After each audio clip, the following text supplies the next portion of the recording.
Hey guys, welcome back and thanks for joining our waifu of light as she soldiers on through Shadowbringers level 73 dungeon Dohn Mheg. Once again, a straightforward dungeon with a few mechanics to look out for, but nothing insurmountable.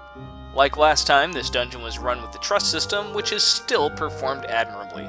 Except for the one time Urianger decided he wanted to keep casting while standing in the middle of an AoE. Silly Urianger, you're an astrologian, not a black mage. You don't have ley lines. As with the last dungeon, the soundtrack here is really good. Definitely fits the aesthetic of the dungeon and has a very classical, almost nutcracker feel to it. I get the same feeling running this place that I do Anti-Tower for some reason, which is not bad at all. Anti-Tower was and still is really fun. Trash mobs leading to the first boss are nothing special. You've got one enemy who will be tethered to another, but so far I haven't been able to see anything significant about this since he doesn't usually live long enough anyway. So if there is something fancy here, I haven't seen it yet. Just burn them down as usual.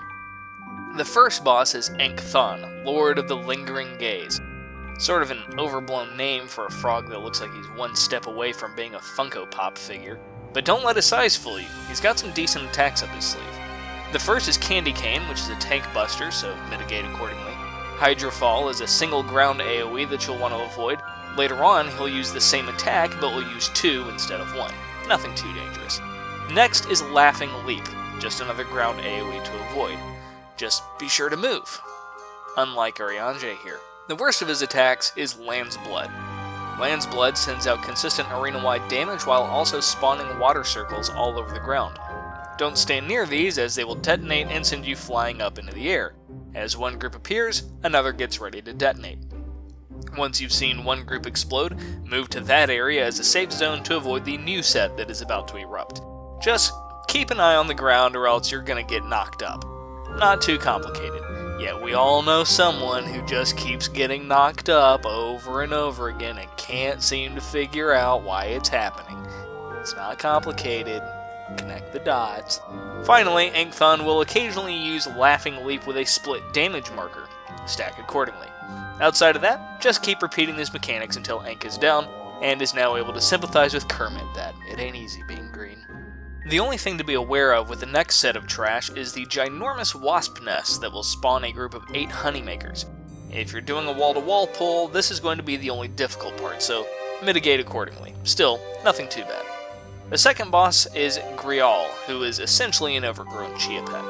Swinge, I'm calling it Swinge because it's spelled like twinge, except with an S, is a frontal cone AoE, so stay out of the way.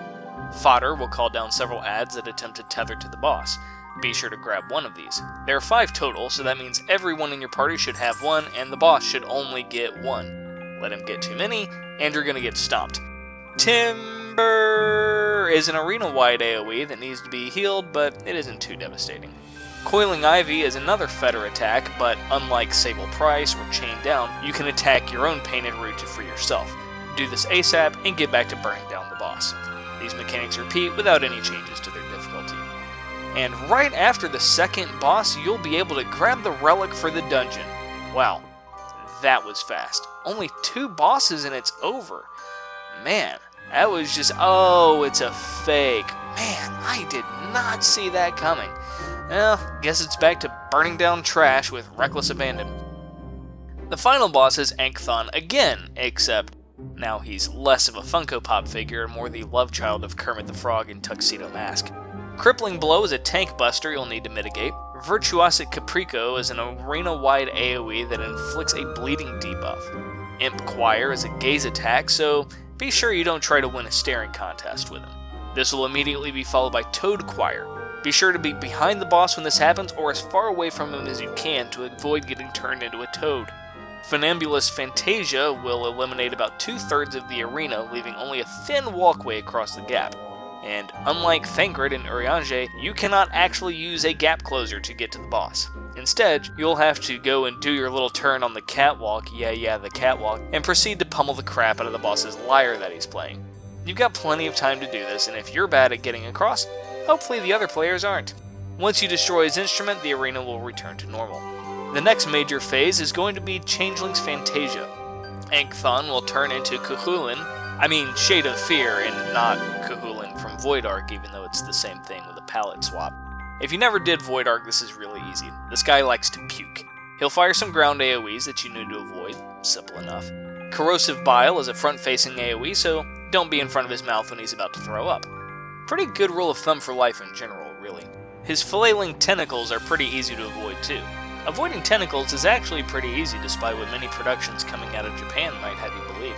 It's simply an X pattern, so find the safe spot between tentacles and get there. Once he reverts back to Tuxedo Ankh, mechanics will repeat, except for his Fantasia attacks.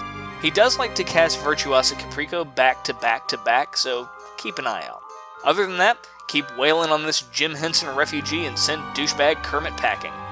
Thanks for watching, guys. If you like this video, be sure to like, share, and subscribe for more Shadowbringers and FF14 content. See you next time when we tackle the first trial in Shadowbringers, the Dancing Plague.